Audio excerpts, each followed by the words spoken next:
City.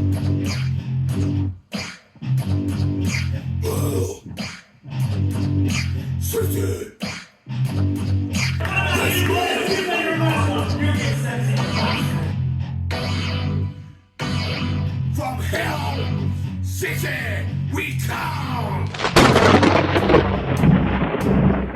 Welcome back to Hell City Streets, aka Hell City Wrestling, and straight off our interview with Toby Klein, we have got another interview right here and now. It's Jack Harrop. It's not Jack Harrop. It's not Jack Harrop, but you'll recognise who it is if you're an old schooler and a new schooler. It's somebody who's made a massive comeback into wrestling. Don't forget, subscribe to us, share. Do everything, show that you care, because we're doing this for the love. We're having a good time, and I hope you are as well. So, enough rambling. Who is it? We're going to show you now. Welcome back to Hell City Streets, and straight into another interview with a deathmatch legend, Lane Bloodie, once known as Insane Lane, legend of the Deep South Wrestling, and he is here now talking to us. Going to do a little bit of a catch-up of what's been happening. How are you doing today, man? I'm doing great. Just got done working out. Feeling pretty good. How are y'all today? Oh, we're doing great. Good. Yeah, we're excited for this one, man. So, let's get our questions on. What do you want to ask? I mean, first thing I want to ask was WrestleMania weekend was quite big. How was that whole experience? Oh wow, it was really fun. I have never I've never been to Las Vegas. Well, I had been to the airport, catching flights, connecting and stuff. I have never experienced the city before, and I never done a WrestleMania weekend. So it was really cool. A great experience. Got to network, ran into some people I hadn't seen in a while, and just basically, just partied, had a good time. Had That's awesome. Good match. Had some good matches, and had some good matches in between. No, that was going to be my next question, actually. Like, who was you looking out for when you went to Vegas, like, friends-wise? Was there anyone in particular you wanted to go see and just have a good time with? I've got my crew I always run, my circle I run with, or, my regulars, I know if I'm going to see Mickey Knuckles, it's going to be a good time, obviously. She was the first person I ran into, actually, and ended up having brunch at the Horseshoe, I guess is what the place was called, and with Simon Gotch, that was pretty cool. And then nice. And then Buddy Badcock and Baracho, I hung and partied with them the whole time. And I was said, hey, go find, and Hardcore Hillbilly said, go find Hoodfoot. It's his birthday weekend. I said, so I went to go find the elusive Hoodfoot, and I ran into him, and we partied down the rest of the weekend until we had to catch our plane Saturday nights. Oh my god. So, I mean, currently with the Vegas thing and everything that's been going on, you are absolutely storming the deathmatch scene as, like, completely reborn now. You're Lane Bloodie. It's like, I mean, you never stopped wrestling, so we aren't going to call it a comeback like LL Cool J, but you've been here for years, haven't you? So, I mean, one day in 2025, Insane Lane suddenly became Lane Bloodie. What happened? I, for years, had wanted to stop being Insane Lane. I felt I'm one of them guys, like, if I'm going to be like if I'd have been JoJo the Circus Clown, I would have invested myself being a clown, kind of like a method acting in a way. And I felt being Insane Lane was being to a point where it was being detrimental, because the whole definition of insanity is doing the same thing over and over, knowing it's wrong, hoping for a different outcome. And I felt that's what my life had become, to imitate my art, per se. And I was like, man, I don't want to be Insane Lane anymore. And I initially wanted to stop doing it before I had my meltdown a few years ago. But then when I came back, I was like, I'm going to finish what I started. I'm going to finish this up. And I had every intention of just, doing backstage stuff, aging, because I was like, I ain't got it no more. But after that match I had with Nathan Mowry, I had a couple of people like, dude, that match was too good to retire on. And I was like, you think? And they're like, yeah. And I did a couple backstage agenting at some shows. And then at Carnage Cup, last year. Somebody didn't show up at the to uh, the first round match with Sakuda and Jay Blade. Forget who it was, but I was there just bringing Necro in, from just helping out and stuff, and Yeah. they were like, "Man, we need you." And me being one of the guys who was there, who had experience with wrestling guys from Japan and having that international experience, I was like, and it's him too. I was like, yeah, yeah. I always bring my gear, so I went out there and we did it, and people were like, "Hey, you still got it." He Lane Bloodie. I was Yeah, like, hell yeah. "Okay." And that was the best thing I've ever done, because I have it's been really good for me ever since. It's like it turned everything around, really.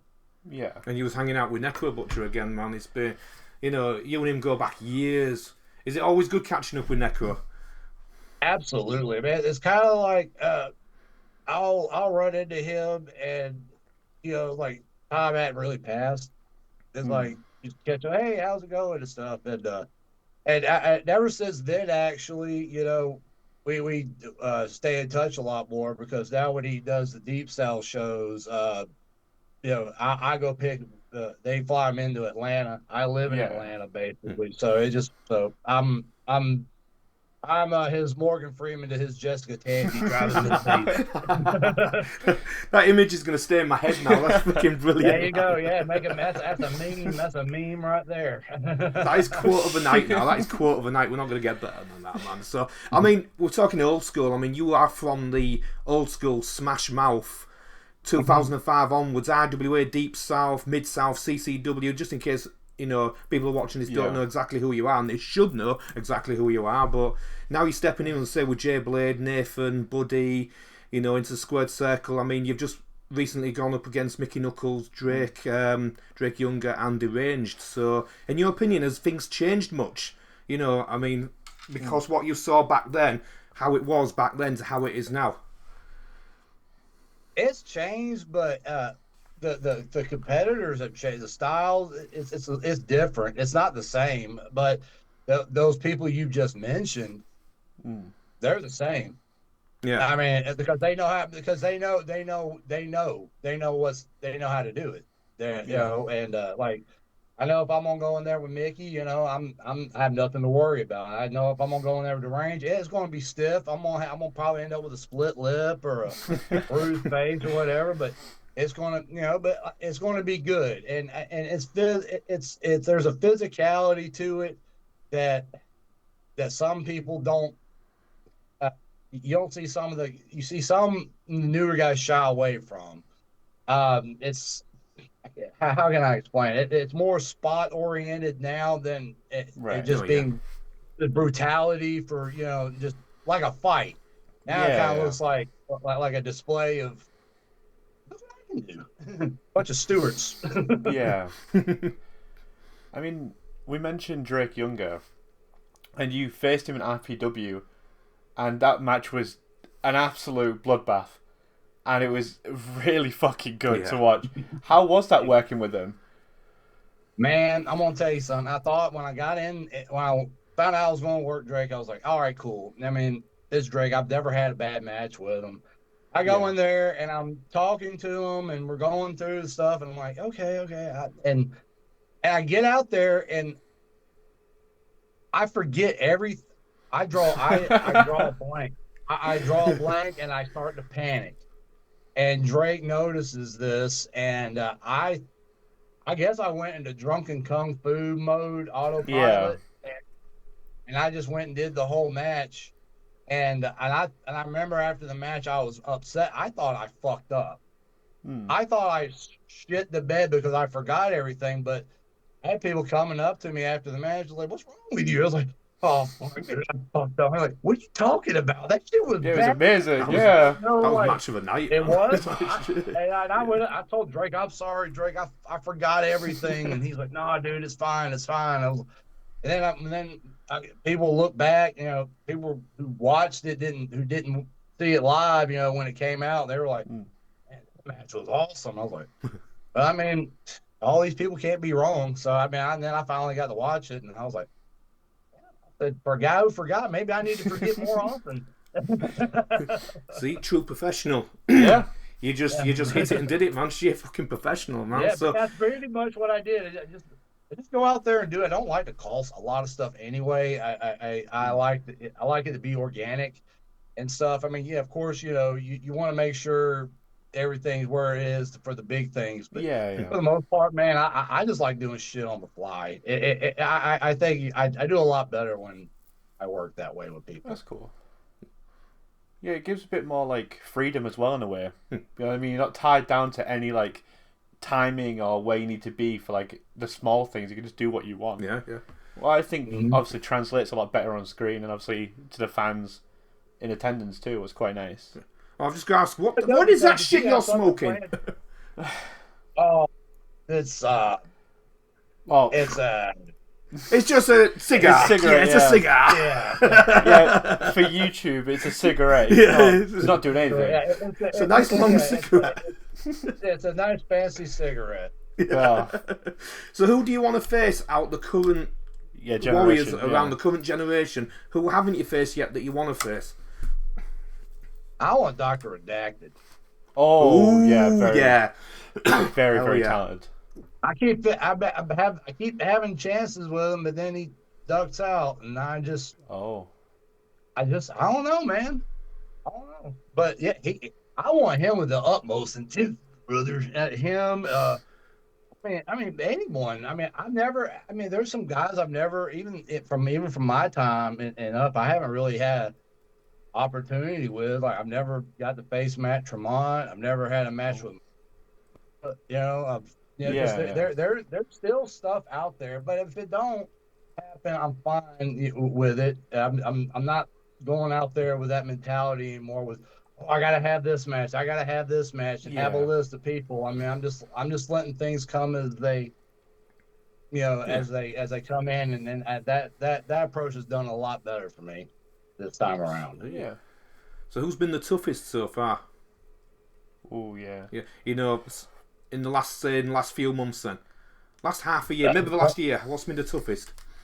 Man, well, the tough, like that match with Drake was tough, and the match with Deranged at Deep South was a woozy. Trying to think anything else. I beat the hell out of Hardcore Hillbilly the other week. That was just fun. Now I would probably say those two were the toughest. Definitely the toughest. Yeah. It really tested me because like I said, I remember after that match with Drake, I was just like, because I mean he's one of the best in the world, and I was able to keep up with him, and and I'm almost damn near 50 now. I mean he's early, he's like right at 40, but but the fact I was able to keep up with him and I can still go just tells me I've all this better living the last few years has paid off. 100%, yeah. So we were talking to Toby Klein a couple of nights ago. We just interviewed him. We've just put it out on YouTube. Great guy, man. And obviously, one of the best. You and him go back a long way, man. But I'd say, he's made his comeback, and a couple of people have. Obviously, you never went away, but you're getting more prominent again. Who do you? Out of the old school that's retired and gone, who would you love to come back? Yeah. Who would you love to face in the ring? Who's retired? I really don't know. I've been wondering who's.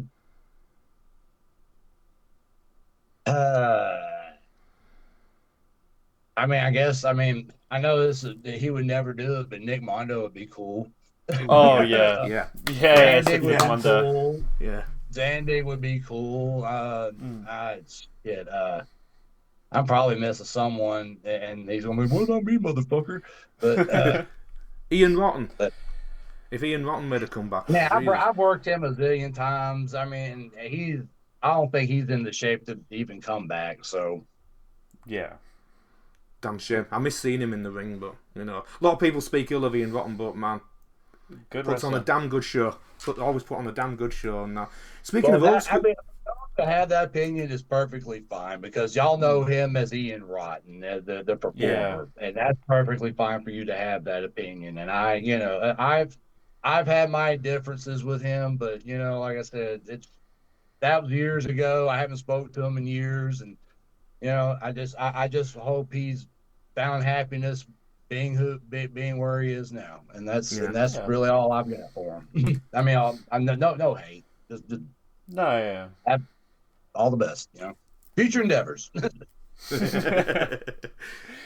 Just saying about the old school and that.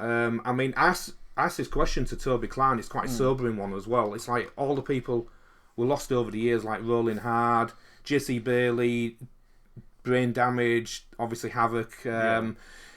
If all them people that passed were around today, at the age they would have been if they'd have made it, who do you think would have adapted perfectly to the now style? Oh man, I always wondered what would have become of Brain Damage had he Yeah. not. There was something Yeah, about him, always Yeah. something about that guy. He was absolutely the whole package, wasn't and he would have had a hell of I mean, he was already primed to have a hell of a run. Yeah. he? And fortunately, what happened, that was sad. JC Bailey, dude, man, he'd be a god right now. Oh, dude, that high flying shit they're doing, and all the guys like Nino and and little Sicko and all Drew Parker, I mean, all them guys. Can you imagine the matches he could have had with them guys? I mean, my goodness. I had the privilege to work him a couple of times, and just he was just a pleasure to work with in the ring. Yeah, I was gonna say, he seemed like such a he was lovely nice dude. And he was a nice guy. And he was a nice guy despite his substance problems. He was always cool. Yeah. I miss him. I miss him. I miss Danny Havoc. Danny. I mean, he was up with us until then, and he'd still be doing it. Marcus Crane's another one. I mean, I'm find myself very fortunate. I know probably Toby and a bunch of Deranged and a bunch of us, Necro Butcher tell you the same thing. Look, Mickey too. We probably should have been dead a million times, but the fact that we're still here today and still kicking ass and still doing what we're doing is just a testament. We're not just fighters, we're also survivors too. Yeah. I mean, say we've mentioned Brain Damage at first. That was the one person that Toby mentioned was Brain Damage. He said he'd the one that would have adapted perfectly, and that it's like, and I said the same as I did to him. I'll say it to you. He just doesn't seem to get what the people say these days. Flowers. The flowers. He don't get enough flowers these days. People they'll get mentioned on social media, but Brain Damage, man, absolute freaking legend. If I remember, it was him that in CCW's Tournament of Death that took you and Necro Butcher out in second round. Was it? If I remember, yeah. God damn yeah.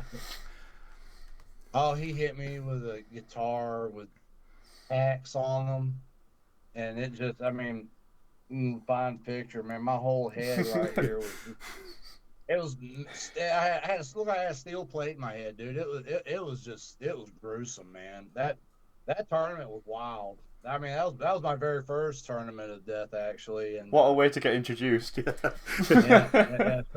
I mean, me and Freak Show had a great first round match, and then Hell Zandig jumped in our promo and said these guys did great and all this stuff. And then, of course, get right into the buzz saw of Necro Butcher and Brain Damage. Yeah. So that was, good times. I mean, how did you get into wrestling? Like, was there a moment when you were little watching it on TV, or did you see it in person? Like, what was the inspiration to get into it?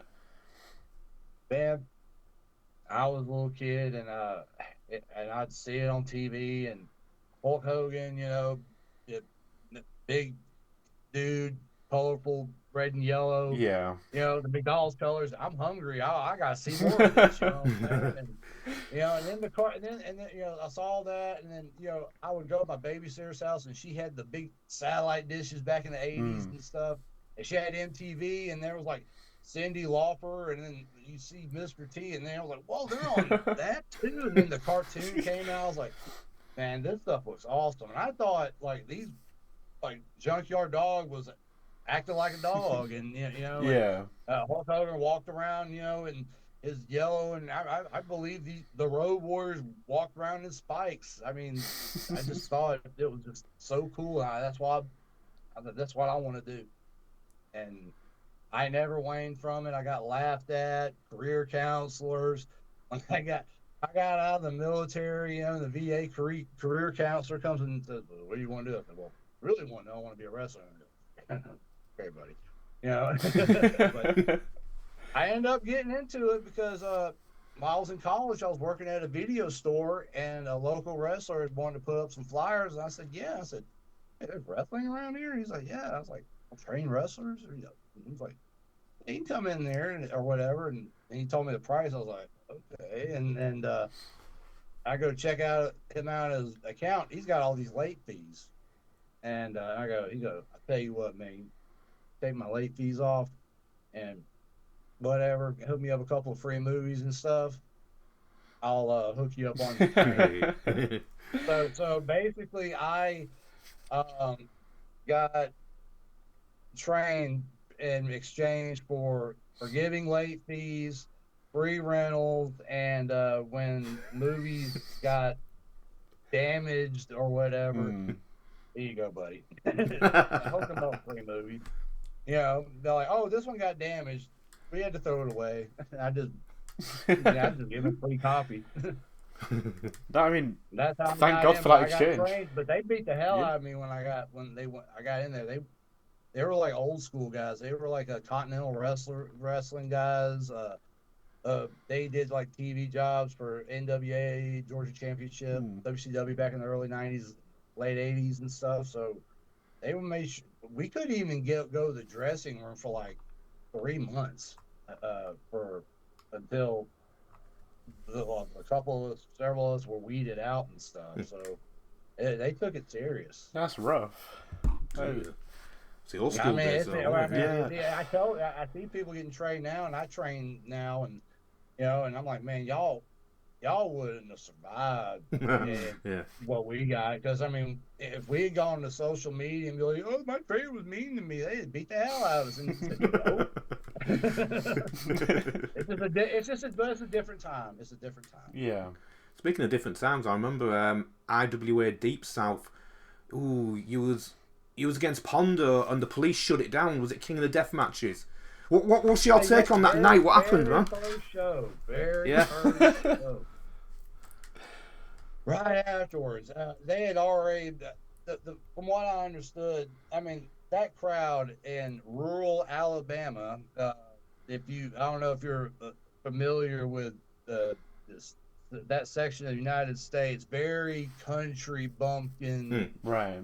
Very simple people, and they were not prepared for what they saw that night. And my brother-in-law now, he was helping with ring announcing, and he went to go sit down. I think during somebody's match in between, and he was listening to the fans talk, and they were like, "What are they doing?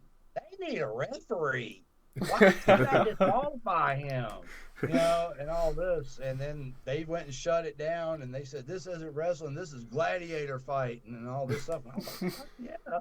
But they shut it down, and they almost arrested Kevin, and the crowd was angry. They want their money back, and wrestlers. He had so many wrestlers there, and a lot of them didn't even get to have matches, and they had to get paid. So I'm getting dressed. I'm thinking, well, there's that.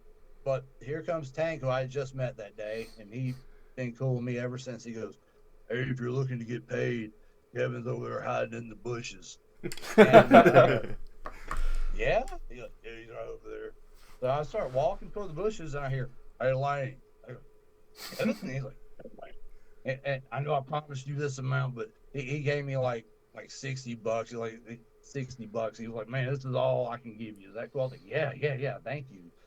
And so that was how that that show ended. I mean that I haven't actually seen that, have I? I No. don't think I've been shown it yet, but it sounds like a fucking riot of a time. Oh my god! I mean, the 'Cause first match was diehard Dustin Lee and Brandon Profit, and they just beat the dog snot out of each other. Damn, diehard got some kind of damn big old cut, like a damn scoop of Jesus. that chunked out. So yeah, it was.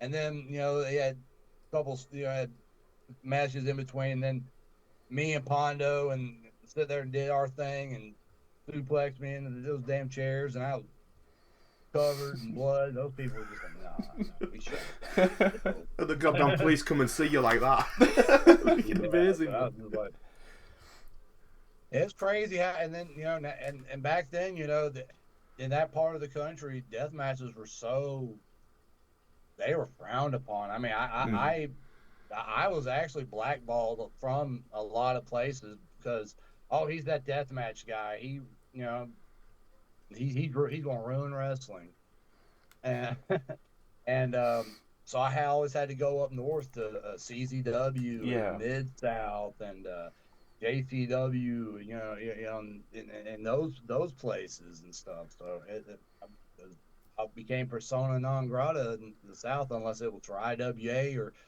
by home promotion FTW. So I mean that was it.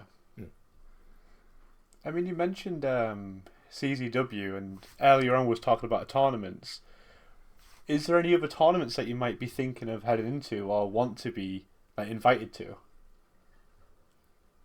I said I wasn't really interested in tournaments, but if they were to invite me, of course, Carnage Cup, I'll be in that anyway. But I'll do that.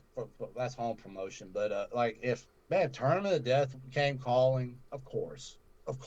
Yeah.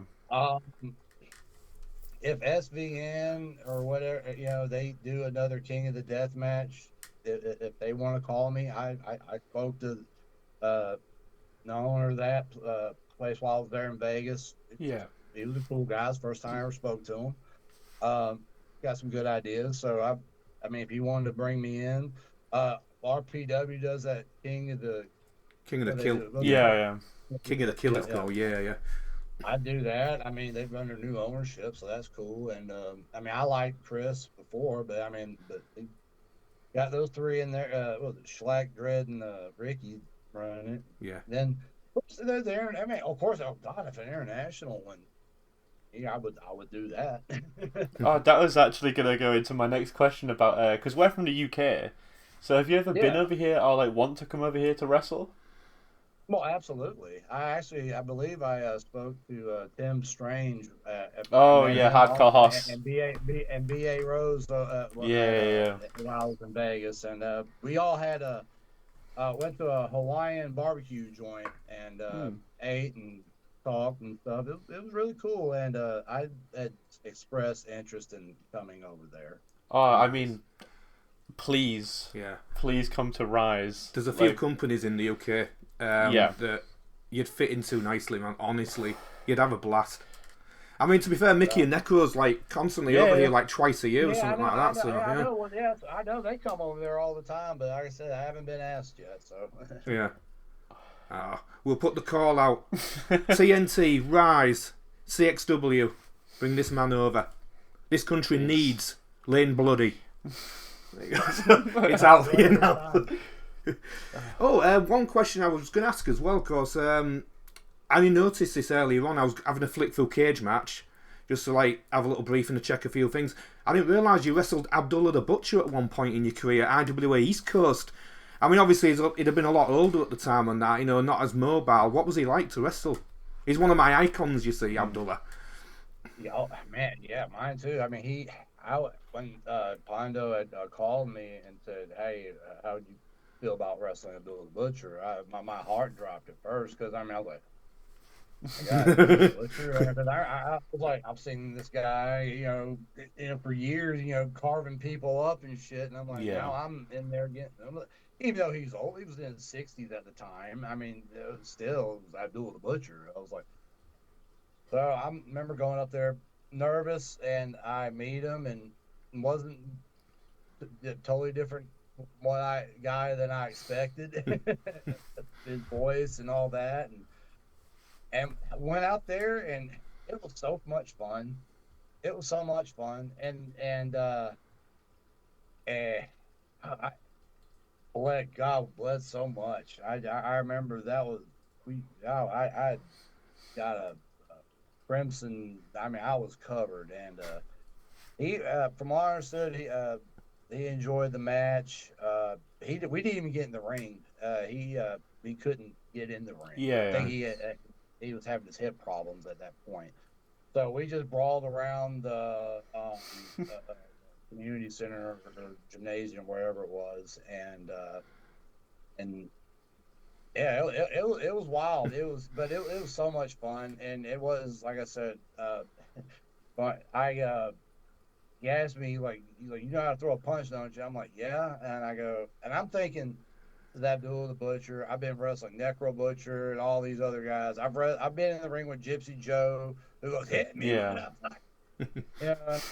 So I'm thinking, I need to I mean, not pop him, not knock his block off, but just, kind of, yeah, maybe a little impact.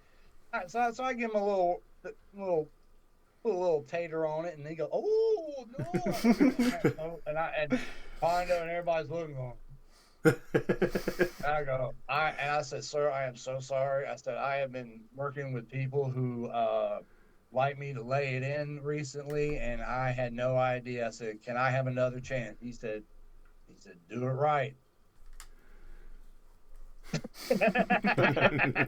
Obviously, because while we were out there and had the match. yeah. I'm sure he would have been like, nah. He would have looked upon him like, nah, get this motherfucker out of here.